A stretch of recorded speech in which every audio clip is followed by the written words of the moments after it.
రాజులు 2వ గ్రంథము 5వ అధ్యాయము 16వ వచనం. రాజులు 2వ గ్రంథం 5వ అధ్యాయం 16వ వచనము. ఎలీషా, ఎవని సన్నిధిని నేను నిలవబడి ఉన్నాను, ఇశ్రాయేలు దేవుడైన ఆ యెహోవా జీవంతోడు నేనేమీ తీసుకున్నని చెప్పాను. నయమాను అతన్ని ఎంతో బతిమాలినను అతడు ఒప్పకపోయాను. ఈ వచనములో ఒప్పకపోయాను అనే మాటను మనము గమనిస్తూ ఉంటున్నాం. ఇక్కడ ఎలీషాను గురించి వ్రాయబడింది. ఈ సందర్భం ఏంది అంటే, నయమాను దైవజనుడైన ఎలీషా దగ్గరికి వచ్చాడు. ఎలీషా చెప్పినట్లుగా యోర్దాను నదిలో 7 సార్లు మునిగి లేచాడు. నయమానుకున్న కుష్ఠరోగము తొలగిపోయింది. ఇప్పుడు నయమాన్ ఏం చేశాడంటే, దైవజనుడైన ఎలీషా దగ్గరికి వచ్చి బహుమానం తీసుకోమని చెప్పి ఎలీషాతో అంటూ వచ్చాడు. ఎలీషా మరి నేను తీసుకోనను అని చెప్పి నయమాన్తో అన్నాడు. నయమాన్ ఏం చేశాడంటే ఎలీషాను బ్రతిమలాడుతూ వచ్చాడు. అయ్యా తీసుకో తీసుకో తీసుకో అని చెప్పి ఎంతో బ్రతిమలాడుతూ వచ్చాడు. అయినప్పటికీ మరి ఎలీషా తీసుకోవడానికి ఏమాత్రం కూడా ఒప్పుకోలేదు, తీసుకోలేదు. చూడండి, నయమాను ఇస్తున్నటువంటి బహుమానాన్ని ఎలీషా తీసుకోవడానికి ఒప్పుకోకపోయినని చెప్పి అతని గురించి రాయబడింది. ఆ బహుమానం తీసుకోవడానికి ఎలీషా ఒప్పుకోలేదు. ఎలీషా ఒప్పుకొనకపోయినని చెప్పి వాక్యంలో రాయబడింది. ఎలీషా ఒప్పుకోలేదు. తను ఒప్పుకోలేదు అంటే దీని ద్వారా అతడు ఎలాంటి వాడుగా ఉన్నట్టు మనకు అర్థమవుతుంది అంటే, గమనించండి. ఇప్పుడు ఎలీషా దేవుని యొక్క సేవ చేస్తున్నాడు. రోగులను బాగు చేయడం కానీ, అద్భుతాలు చేయటం కానీ, దేవుడు తనకిచ్చినటువంటి వరాన్ని బట్టి కొన్ని కార్యాలు తాను చేస్తున్నాడు. ఇదంతా కూడా దేవుని సేవ. ఏం చేస్తున్నాడు? తాను దేవుని సేవ చేస్తున్నాడు. దేవుని యొక్క సేవ చేస్తూ ఉంటున్నప్పుడు ఆ యొక్క నయమాను బహుమానం ఇస్తూ ఉంటే తీసుకోవడానికి ఒప్పుకోలేదు అంటే తాను భౌతికంగా ఏదో సంపాదించుకోవడానికి సేవ చేయడం లేదు. దేవుడు పరలోకములో బహుమానం ఇస్తాడనే గురితో సేవ చేస్తూ ఉన్నట్టు మనకు అర్థమవుతుంది. నయమాను ఇచ్చిన బహుమానం తీసుకోకుండా నిరాకరించాడు అంటే మరి ఎలీషా భౌతికంగా ఏదో సంపాదించుకోవడానికి సేవ చేయడం లేదు, పరలోకములో దేవుడు బహుమానం ఇస్తాడు అనే గురితో సేవ చేస్తున్నాడు అనే విషయము మనకు అర్థమవుతూ ఉంది. గమనించండి, దేవుని సేవకులైనా విశ్వాసులైనా దేవుని కొరకు సేవ చేస్తున్నారు, దేవుని కొరకు పనిచేస్తున్నారు, దేవుని కొరకు ప్రయాసపడుతున్నారు. అయితే భౌతిక పరంగా ఏదో పొందుకోవాలి అనే ఉద్దేశంతో మనము దేవుని సేవ చేయకూడదు, దేవుని పని చేయకూడదు.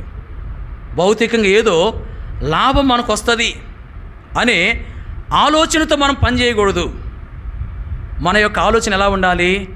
నేను దేవుని కొరకు ఈ లోకంలో పనిచేస్తే, దేవుని కొరకు ఈ లోకంలో ప్రయాసపడితే, దేవుని కొరకు ఈ లోకంలో పరిచర్య చేస్తే పరలోకంలో దేవుడు నాకు బహుమానం ఇస్తాడనే గురితో మనము దేవుని యొక్క సేవ చేయాలి. కొంతమంది దేవుని సేవకులు మరి భౌతికంగా ఏదో సంపాదించుకోవాలనే ఉద్దేశంతోనే సేవ చేసే వాళ్ళు ఉన్నారు. వారికి ఇవ్వబడిన వరాలను బట్టి వాళ్ళు ఏం చేస్తారంటే భౌతికంగా ఏదో సంపాదించుకోవాలనే గురితోనే సేవ చేస్తూ ఉంటారు. మరి ఒక ఊరిలో ఒక విశ్వాసం ఉంది. ఆమెకు ఆరోగ్యం బాగలేదు, చాలా తీవ్రమైన రోగంతో బాధపడతా ఉంది. వేరే ఊరి నుండి ఒక దైవజనుడు వచ్చి ఆ ఇంటి వాళ్ళతో ఏం చెప్పాడంటే 4,000 రూపాయలు ఇస్తే నేను ఆమె కోసం ప్రార్థన చేస్తాను, ఆమెకున్న రోగము తగ్గిద్ది అని చెప్పి అంటా వచ్చాడు. అంటే ఆ దైవజనుడు దేని కొరకు పనిచేస్తున్నట్లు? దేని కొరకు? డబ్బు కొరకు. అలాగే ఒక ఊర్లో ఒకరికి దెయ్యం పట్టింది, వాళ్ళు ప్రార్థనకి వెళ్ళేవాళ్ళే. ఒక కుటుంబంలో ఒక వ్యక్తికి దెయ్యం పట్టింది. దెయ్యం పడితే వాళ్ళు ఏం చేశారంటే భూత వైద్యుడి దగ్గరికి పోయారు. పోతే ఆయన ఏం చేశారంటే 50,000 రూపాయలు ఇవ్వండి, నేను ఆ దయ్యాన్ని వదిలిస్తానని చెప్పి వాళ్ళ దగ్గర 50,000 తీసుకున్నాడు. ఏదో చేశాడు, కానీ దయ్యం వదలలేదు. మళ్ళీ వాళ్ళ ఇంటికి వచ్చారు, యథావిధిగానే ఉంది, కానీ ఏం బాగావులా. అప్పుడు ఏం చేశారంటే ప్రార్థనకి వెళ్ళేవాళ్ళు కదా, మరి వాళ్ళు ప్రార్థనకి వెళ్ళి మందిరం ఉంటుంది కదా, ఆ మందిరంలో ఉండే సేవకుని దగ్గరికి వెళ్ళి, అయ్యా మరి మా ఇంట్లో ఈ వ్యక్తికి దయ్యం పట్టింది, భూత వైద్యుడి దగ్గర తీసుకెళ్ళాము, ఆయన 50,000 తీసుకున్నాడు, కానీ దయ్యమేమీ వదలలేదు, ప్రార్థన చేయండి అని చెప్పి ఆయన అడిగారంట. ఆయన ఏమన్నా అంటే భూత వైద్యుడి దగ్గరికి పోయి 50,000 ఇచ్చారు కదా, ఇప్పుడు నాకు 10,000 ఇవ్వండి, నేను ప్రార్థన చేసి దయ్యాన్ని వదిలేస్తానన్నా అంట. ఎంత అడిగాడు? 10,000. ఎక్కడున్నారు అందరూ?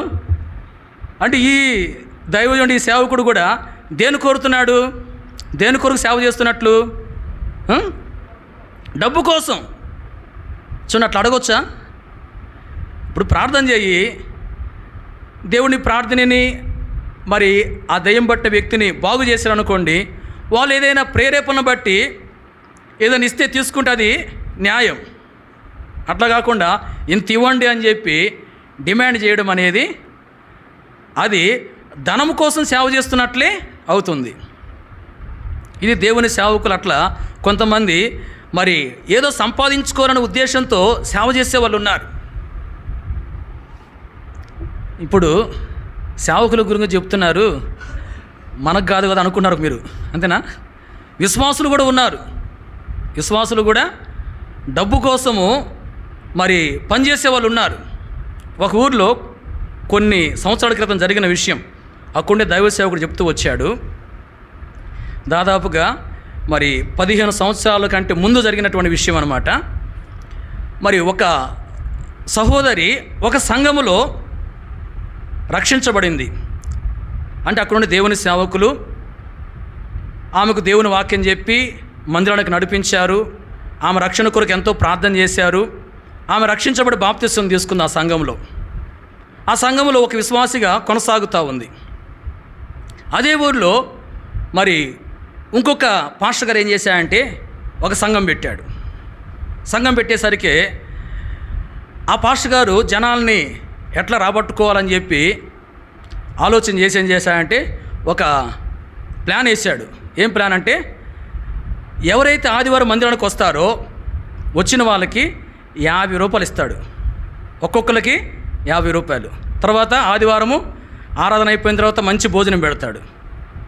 డబ్బులు ఇస్తాడు, భోజనం పెడతాడు. ఈ విశ్వాసం ఉంది కదా, ఈ విశ్వాసం ఏం చేసిందంటే ఆ 50 రూపాయలకి ఆయన పెట్టే భోజనానికి ఆశపడి ఈ సంఘాన్ని, ఈ సేవకుని వదిలిపెట్టేసింది. ఇక ఆడికెళ్ళడం మొదలుపెట్టేసింది.